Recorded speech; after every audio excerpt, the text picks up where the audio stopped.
दिल को मेरे या खुदा दे जिंदगी व ताज़गी, शाह अब्दुल हई मकबूल दुआ के वास्ते। मुझको अपनी बारगाह अहदियत में कर कबूल, मुखलिसुर रहमा जहांगीरी खुदा के वास्ते। इलाही खैर गर्दानी बहक के शाह जिलानी, सीरत फ़ख्रुल आरिफीन हिस्सा तो राज़े फना और उसकी तशरीहात व तौज़ीहात। बिस्मिल्लाहिर्रहमानिर्रहीम, नहमदहु व नुसल्ली अला रसूलिहिल करीम। कादियानी मजहब का उरूस व जवाल। अज मुअल्लिफ और हमारे हज़रत पीर व मुर्शिद हज़रत फ़ख्रुल आरिफीन रज़ियल्लाहु अन्हु के इल्हाम इरशादात और गैबी पेशगोई की तस्दीक मुलाहिज़ा हो। कादियानी का उरूस। मिर्ज़ा गुलाम अहमद साहब कादियानी के इंतकाल के बाद कादियानी मजहब को और भी तरक्की हुई थी। खुद कादियानियों का दावा था कि अब उनकी तादाद 5 लाख है। खुद मिर्ज़ा गुलाम अहमद साहब ने अपनी ज़िंदगी में दावा किया था कि करीबन 4 लाख इंसान उनसे बैयत कर चुके हैं। हकीकतुल वही सफ़ा 117 मुसन्निफ़ा मिर्ज़ा गुलाम अहमद साहब कादियानी और कादियानी जमात की अंजुमने हिंदुस्तान के बड़े बड़े शहरों में कायम हो गई थी। पुरजोश तकरीर होती थी और कादियानियत की अशाअत की जाती थी। मुसलमानों से मुनाजरा व मुबाहसा और मुजादला करते थे। कसरत से पंफलेट और अखबारों में ऐलान शाये किए जाते थे। कादियानी वफ्द हिंदुस्तान भर में दौरे करते थे और कादियानियत की अशाअत करते थे और उलमाए इस्लाम गोशा गोशा में कादियानियत की तरदीद ज़बान व कलम से करते थे। जज़ाहुमुल्लाह।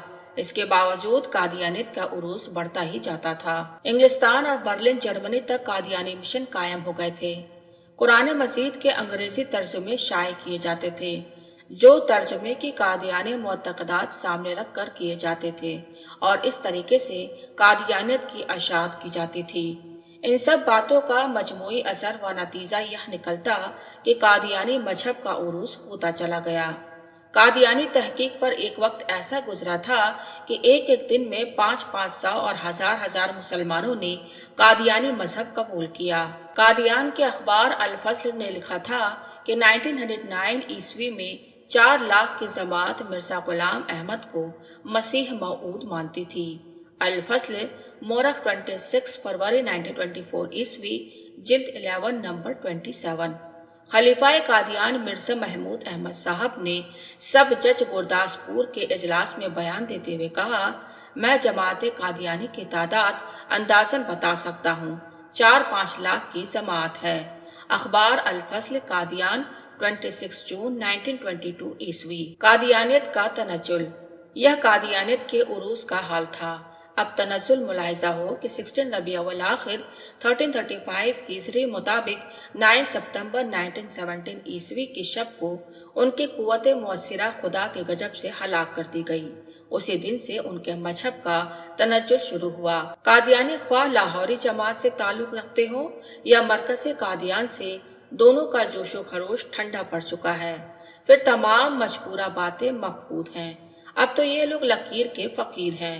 अब कुछ आसार मंजर आ रहे हैं तो ये वही है जो बरतानी हुकूमत की तरफ से इस जमात की वफादारी के सिले के तौर पर वक्तन फवक्तन आला व औला मुलाजमतों और सरकारी कदरदानियों की सूरत में बख्शिश होते थे।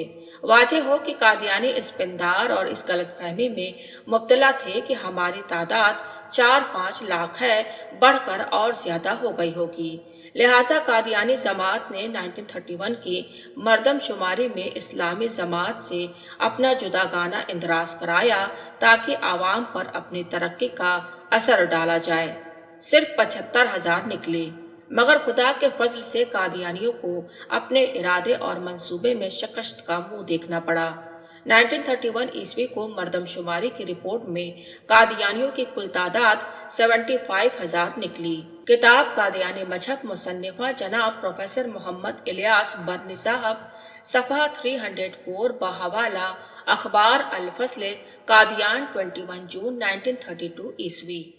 फिर हिम्मत ना हुई। 1931 की मर्दमशुमारी में कादियानियत के जवाल का नक्शा मुस्तनद तरीके से सामने आ गया।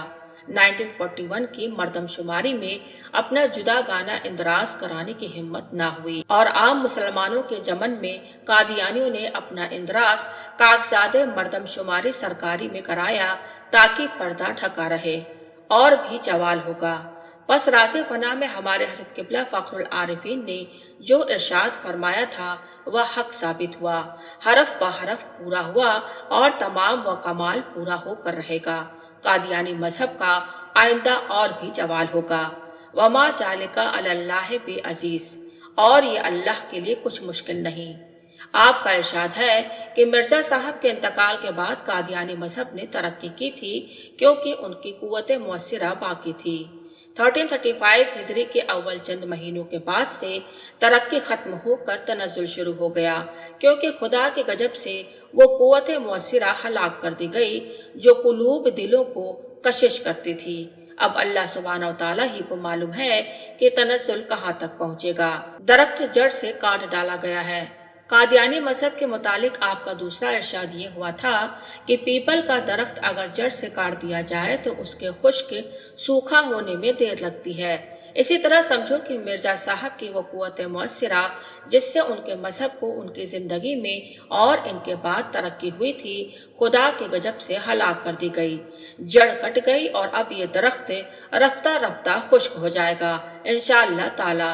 ہمارے حضرت فخر العارفین رحمۃ اللہ علیہ حامی دین متین ناصر الاسلام والمسلمین نے جو فرمایا اس کی صداقت اور سچائی دوپہر کے چمکتے ہوئے آفتاب کی طرح ظاہر اور روشن ہو گئی کہ قادیانی مذہب کی ترقی ختم ہوئی اور تنزل اس درجے کو پہنچا کہ 75,000 کی تعداد ہی باقی رہ گئی۔ آئندہ حق سبحانہ وتعالیٰ کی قدرت کاملہ سے امید ہے کہ اور زیادہ تنزل ہوگا انشاءاللہ تعالی۔ سنا جاتا ہے کہ اب مرکز قادیان کی یہ کوشش ہے کہ قادیان کو آگرہ کا دوسرا دیال باغ بنا دیا جائے جہاں صنعتی اور تجارتی کاروبار ہوتے ہیں۔ پس قادیان میں بھی صنعتی کارخانے کھولے جائیں اور تجارت بڑھائی جائے، اور یہ اس لیے کہ مستقبل تاریخ ہے، مادی ترقی سے ہی اپنی ہستی کی بقا وابستہ سمجھتے ہیں۔ یہی حال دوسرے دونوں شخصوں کا ہوا۔ یہی حال شاہ احمد اللہ کے طریقے کا ہوا کہ ان کا عروج ختم ہو کر تنزل شروع ہوا، صرف کچھ لکیر کے فقیر رہ گئے ہیں، وہ بھی رفتہ رفتہ ختم ہو رہے ہیں، اور حافظ فیض الرحمن کا تو عروج 1335 ہجری میں ختم ہو گیا تھا۔ اس کے بعد وہ جتنا دن زندہ رہے گمنام اور خراب و خستہ حال رہے۔ اب ان کے طریقے کا کوئی نام لیوا باقی نہ رہا۔ وما علینا الا البلاغ۔ اب اس کے بعد راز فنا کے بعض دوسرے مضامین متعلقہ ولادت معانوی اور قوت مؤثرہ وغیرہ کی وضاحت کی جاتی ہے۔